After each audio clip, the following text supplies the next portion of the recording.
Nome do livro: Obreiros da Vida Eterna. Autor: Francisco Cândido Xavier, pelo Espírito André Luiz. Rogativa singular. Enquanto Dimas se restaurava paulatinamente, Fábio cobrava forças de modo notavelmente rápido. Os longos e difíceis exercícios de espiritualidade superior, levados a efeito na crosta, frutificavam agora em bênçãos de serenidade e compreensão. Ambos repousavam na casa transitória, amparados pela simpatia geral da instituição que a irmã Zenóbia dirigia. Ao mesmo tempo, prosseguíamos em constante cuidado junto aos demais amigos, principalmente ao pé de Cavalcante, cuja situação orgânica piorava sempre nas vizinhanças do fim.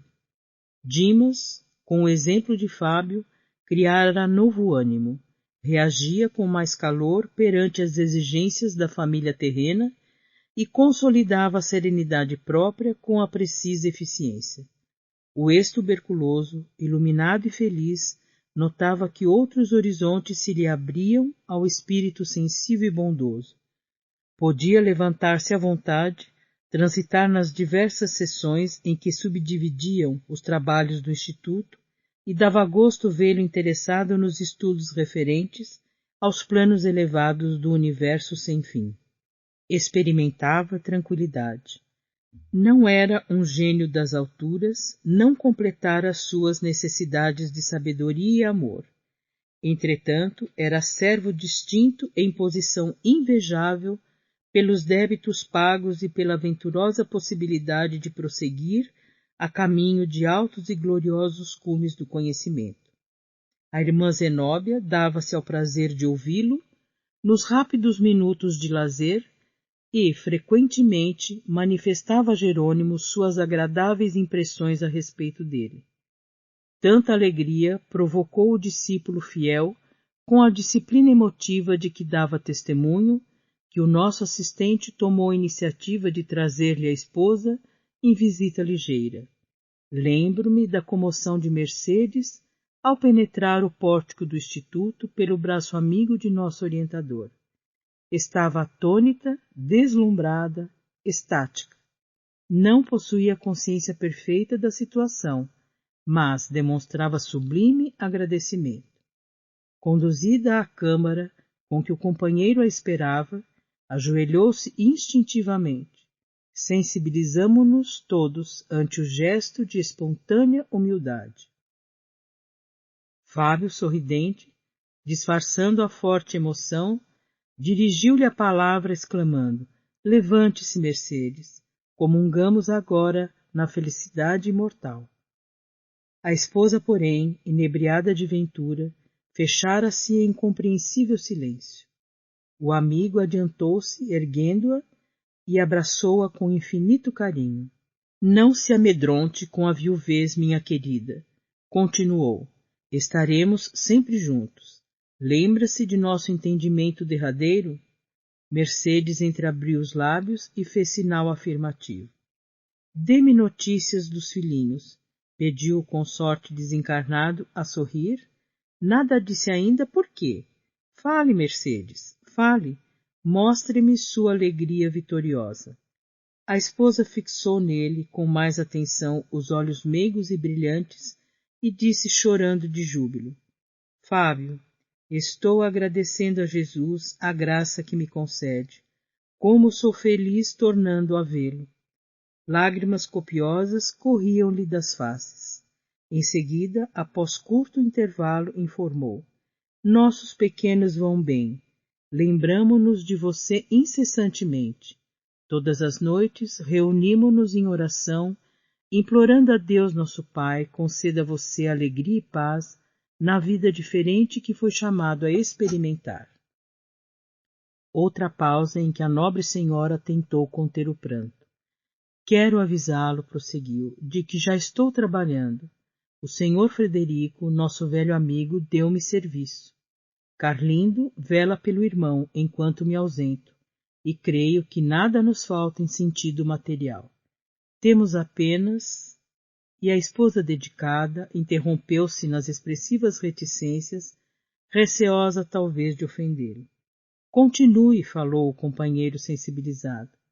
Não se zangará, disse Mercedes, reanimando-se, se eu reclamar contra saudades imensas? Em nossas refeições e preces há um lugar vazio que é o seu. Creia, porém, que faço o possível por não feri-lo. Coloquei mentalmente a presença de Jesus, o nosso Mestre invisível, onde você sempre esteve.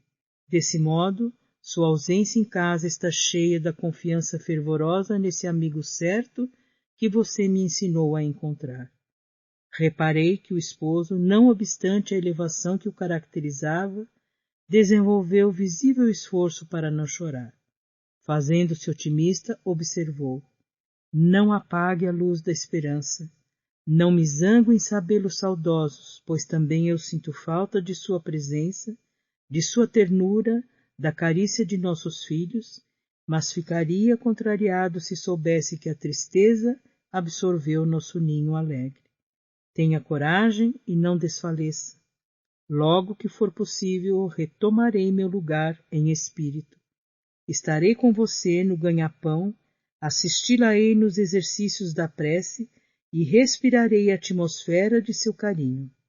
Para isso, por enquanto, preciso escorar-me em sua fortaleza de ânimo e não dispenso o seu amoroso auxílio. Sinto-me cercado de bons amigos que não nos esquecem, e quem sabe estaremos lado a lado de novo, em porvir não remoto. Avisaram-me de que a divina bondade me concedeu ingresso em colônia de trabalho santificador, a fim de prosseguir em meus serviços de elevação. Poderei talvez tecer diferente e mais belo ninho para aguardá-la. Ouço dizer, Mercedes, que o sol é muito mais lindo nessa paisagem de encantadora luz e que, à noite, as árvores floridas assemelham-se a formosos lampadários porque as flores maravilhosas retêm o luar divino. Nesse instante, determinada interrogação interrompeu-me no raciocínio. Se Fábio havia feito tantos amigos em nosso núcleo de serviço, desde outro tempo, a ponto de merecer-lhes especial consideração, como se mostrava adventício a respeito do noticiário de nossa esfera? Sintetizando compridas indagações em pequenina pergunta ao assistente Jerônimo, respondeu-me o orientador em 2 sentenças curtas. A morte não faz milagres. Retomar a lembrança é também serviço gradual, como qualquer outro que envolva atividades divinas da natureza. Calei-me atento. Fitando a visitante enternecido, o marido recém-liberto considerava. Acredita que não vale a pena sofrer de algum modo para conseguir tão sagrado patrimônio? Nossos filhos crescerão depressa, as lutas serão breves, as situações carnais transitórias. Não desanime, portanto. A providência jamais se empobrece e nos enriquecerá de bênçãos. Mostrou à esposa formosa expressão de conforto no semblante feliz, e, mobilizando as mais íntimas energias da alma humilde, manteve-se por alguns instantes de mãos postas, como agradecer a Deus o imenso júbilo daquela hora. Jerônimo fez significativo sinal, avisando em silêncio que findara o tempo da visita.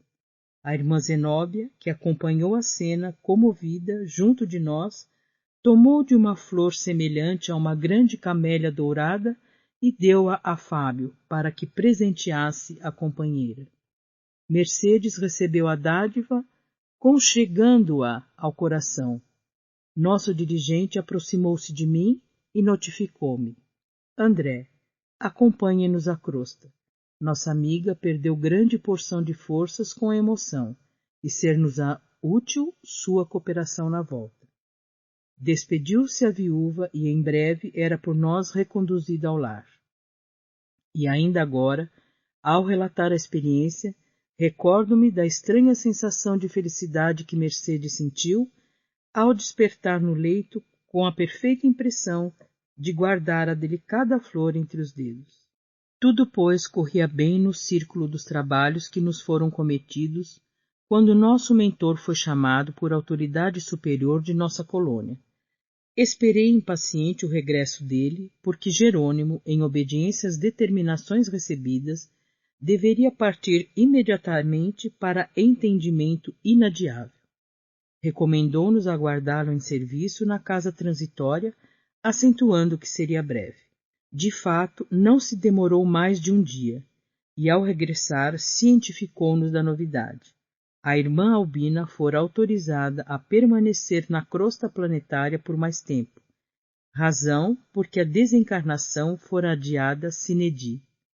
Certa rogativa influíra decisivamente no assunto. Entrara em jogo imperiosa exigência que nossa colônia examinara com a devida consideração. Em vista disso, renovara-se o programa da missão que trazíamos. Ao invés de auxílio para a liberação, a velha educadora receberia forças para se demorar na crosta. Deveríamos procurar-lhe a residência sem perda de oportunidade, propiciando-lhe ao organismo os possíveis recursos magnéticos ao nosso alcance. Quis perguntar alguma coisa, inteirar-me das particularidades.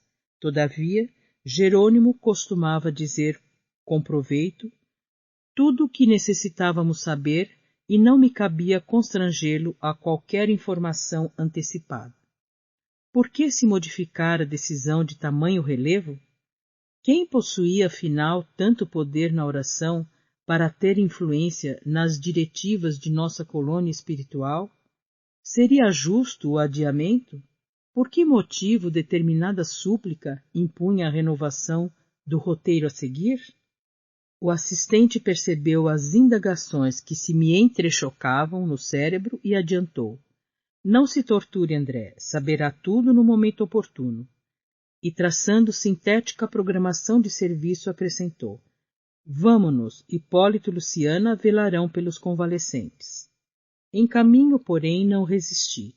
Pedi permissão para ouvi-lo de maneira sumária quanto à nova deliberação, e Jerônimo aqueceu, esclarecendo. A medida não deve provocar admiração. Ninguém, senão Deus, detém poderes absolutos. Todos nós, no desenvolvimento das tarefas conferidas às nossas responsabilidades, experimentaremos limitações nos atributos ou no acréscimo de deveres, segundo os desígnios superiores. O futuro pode ser calculado em linhas gerais, mas não podemos prejulgar quanto ao setor da interferência divina. O Pai efetua a organização universal com independência ilimitada no campo da sabedoria infalível. Nós cooperamos com relativa liberdade na obra do mundo, sujeitos à necessária e esclarecedora interdependência, em virtude da imperfeição da nossa individualidade. Deus sabe, enquanto nós nem sequer imaginamos saber. E com expressivo gesto de bom humor prosseguiu. Não existe, portanto, novidade propriamente dita. Aliás, é justo considerar que a desencarnação de Albina não é suscetível de ser adiada por muito tempo. O organismo que a serve está gasto e a nova resolução destina-se apenas a remediar difícil situação de modo a trazer benefícios para muita gente. A prece, em qualquer ocasião, melhora, corrige, eleva e santifica, mas somente quando estabelece modificação de roteiro igual à de hoje é que paira, acima das circunstâncias comuns, o interesse coletivo. Ainda assim, a medida prevalecerá por reduzido tempo, isto é, apenas enquanto perdurar a causa que a motiva. Recordei uma experiência anterior em que observara certo irmão recebendo alguns dias de acréscimo à existência no corpo para poder solucionar problemas particulares e compreendi a alteração à vida. De qualquer modo, porém, minha surpresa não era desarrazoada, porque constituíamos comissão de trabalho definido com atividades traçadas por superiores hierárquicos. No caso a que me reportava, vira amigos de nossa esfera intercedendo junto de outros amigos em benefício de terceiro. Todavia, Na questão em exame, tratava-se de pedido da crosta atuando diretamente em nosso núcleo distante. Conservando, pois, minha curiosidade insatisfeita, acompanhei o assistente até o apartamento confortável em que residia a interessada. Os prognósticos acerca do estado físico da enferma eram desanimadores. Seu espírito, no entanto, mantinha-se calmo e confiante, a despeito da profunda perturbação orgânica. Não só o coração e as artérias apresentavam sintomas graves, também o fígado, os rins, o aparelho gastrointestinal. A dispneia castigava-a intensamente. Chegáramos no instante em que gracioso grupo de jovens, 14 ao todo, fazia em derredor da enferma o culto doméstico do Evangelho. Enquanto oravam, antes dos comentários construtivos de alma voltada para a sublime fonte da fé viva, atiramo-nos ao trabalho, seguidos de perto por outros amigos de nosso plano, ligados à missão da nobre educadora. O ambiente equilibrado pela prece e pelos pensamentos de elevação moral contribuíam eficazmente na execução de nossos propósitos. A zona perigosa do corpo abatido era justamente a que situava o aneurisma, provável portador da libertação. O tumor provocara a degenerescência do músculo cardíaco e ameaçava ruptura imediata. Jerônimo, entretanto, revelou-se mais uma vez o médico experimentado e competente de nosso plano de ação. Começou aplicando passes de restauração ao sistema de condução do estímulo, demorando-se atencioso sobre os nervos do tônus. Em seguida, forneceu certa quantidade de forças ao pericárdio, bem como às estrias tendinosas, assegurando a resistência do órgão. Logo após, meu orientador magnetizou longamente a zona em que se localizava o tumor bastante desenvolvido, isolando certos complexos celulares e esclareceu: podemos confiar em grande melhora que persistirá por alguns meses. Com efeito, finda a complexa operação magnética, observei que o coração doente funcionava com diferente equilíbrio. As válvulas cardíacas passaram a denotar regularidade. Cessou a aflição, o que foi atribuído, e de fato, com razões ponderosas, ao efeito da prece. Albina sentiu-se reconfortada, mas calma. Fitou comovida as discípulas que se achavam presentes em afetuosa homenagem a ela e considerou satisfeita. Como me sinto melhor. Motivos fortes possuía o apóstolo Tiago, recomendando a prece aos enfermos. As alunas e as filhas riram-se de contentamento e ergueram, em seguida, formosa oração gratulatória, emocionando-nos o coração. Contrariando a expectativa geral, a enferma aceitou o oferecimento de um caldo confortante. Em face da alegria que a todos empolgava, perguntei de súbito ao assistente: teria sido a súplica das discípulas o móvel da alteração? Quem sabe? Talvez lhes fizesse falta a venerável professora. Não, não é bem isto, elucidou o mentor. A intercessão das meninas trouxe-lhe a cota natural de benefícios comuns, no entanto, acresce notar que Albina já cumpriu tarefa junto delas. Deu-lhes o que pôde, devotou-se quanto devia. Em virtude da abnegação da enferma, as aprendizes trazem o cérebro cheio de boas sementes. Compete agora às interessadas organizar condições favoráveis ao desenvolvimento intensivo dos tesouros espirituais de que são portadoras. Curioso, arrisquei: estaríamos, porventura, ante o resultado de requisição sentimental das filhas? Jerônimo fitou ambas as senhoras que assistiam à doente com desvelada ternura, abanou a cabeça com gesto negativo e retrucou: também não. Não se trata de resposta a semelhante rogativa. No desempenho dos sagrados deveres de mãe, Albina fez tudo pelo bem-estar das filhas. Desvelou-se quanto lhe era possível. Por elas perdeu compridas noites de vigília e encheu laboriosos dias de preocupação absorvente e redentora. educou-as carinhosamente, encaminhou-as na estrada da santificação e, sobretudo, ao prepará-las para a vida, entregou-as ao Pai Eterno sem egoísmo destruidor. O trabalho materno foi completamente satisfeito. Doravante, cumpre às filhas seguir-lhe o exemplo, imitando-lhe a conduta cristã. Os bons pensamentos do Lloyd e Eunice envolvem-na toda em repousante atmosfera de amor. Entretanto, não seriam os rogos filiais em circunstâncias como esta que modificariam o roteiro das autoridades superiores no cumprimento das leis divinas. As súplicas de ambas partem de esferas de serviço perfeitamente atendidas pela missionária em processo de liberação e de modo algum as filhas poderiam retê-la. Nesse instante, sentindo-se a enferma confortada pela inopinada melhora, dirigiu-se à filha mais velha, indagando: Lloyd, acredita você na possibilidade de trazer o Joãozinho até aqui? A interrogação enternecida seguiu-se plena aprovação da filha e o telefone tilintou chamando alguém. Ao passo que a senhora se entendia com o esposo, à distância meu orientador anunciou bem-humorado: em breves momentos receberá você a chave do problema. Continuamos socorrendo a organização fisiológica da enferma, observando a alegria sincera das discípulas que se retiravam contentes. Mãe e filhas voltaram a permanecer a sós conosco, junto de outros amigos espirituais que se dedicavam, no compartimento, à tarefa de auxílio, inclusive a simpática irmã que nos acolhera na visita inicial, falando-nos, aliás, da probabilidade de prorrogação. Processavam-se, com extremado carinho, os serviços de assistência, quando o cavalheiro bem posto deu entrada, conduzindo um menino miúdo de 8 anos presumíveis.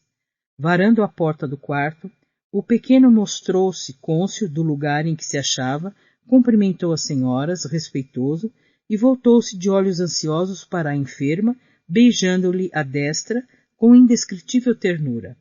Albina rogou a Deus o abençoasse e o menino perguntou: Vovó, como vai? Designando-o, o assistente esclareceu: a súplica dessa criança alcançou-nos a colônia espiritual e modificou-nos o roteiro. Quê? Perguntei sumamente surpreendido. Jerônimo, todavia, continuou: não é neto consanguíneo da doente, embora se considere tal. É órfão que lhe abandonaram à porta após o nascimento e que Lloyd mantém no lar, desde que nossa irmã se recolheu à cama. Não obstante a prova, Joãozinho é grande e abnegado servo de Jesus, reencarnado em missão do Evangelho. Tem largos créditos na retaguarda. Ligado à família de Albina, há alguns séculos, torna ao seio de criaturas muito amadas a caminho do serviço apostólico do porvir. Ia formular perguntas novas, mas meu orientador, indicando à enferma que se abraçara à criança, aconselhou-me solícito: observe por si mesmo. O diálogo entre ela e o pequenino adquirira encantadora suavidade. Tenho passado mal, meu filho, exclamava a respeitável senhora em desafio. Vovó, tornou o rapazinho, olhos radiantes de fé. Tenho rezado sempre para que a senhora fique boa depressa. Tem fé? Confio em Jesus. Na última vez em que estive na igreja, pedi a todos me ajudarem a rogar ao céu pela sua saúde. E se Deus me chamar? Os olhos se lhe umedeceram, mas acentuou em voz firme: precisamos da senhora neste mundo. Albina abraçou-o e beijou-o com meiguice maternal e prosseguiu: João, tenho sentido muita saudade de seus hinos na escola. Tem louvado o Senhor pontualmente? Tenho. Cante para mim, meu filho. O pequeno sorriu, jubiloso, por haver encontrado motivo de alegrar a doente querida e indagou com naturalidade: qual? A enferma pensou e disse: Jesus sendo meu. O menino modificou a expressão fisionômica, entristeceu-se instantaneamente, mas, colocando-se junto ao leito e na postura do crente submisso, ergueu os olhos ao alto e começou a cantar antigo e delicado hino das igrejas evangélicas. Jesus sendo meu, sou muito feliz. Eu vou para o céu, meu lindo país.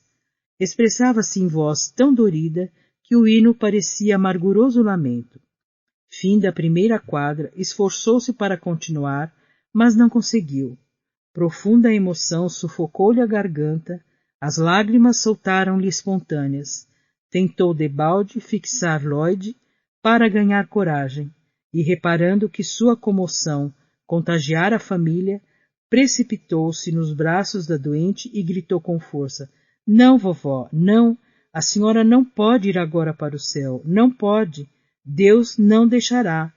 Albina recolheu, carinhosa, feliz. "Que é isso, João?" perguntou buscando sorrir.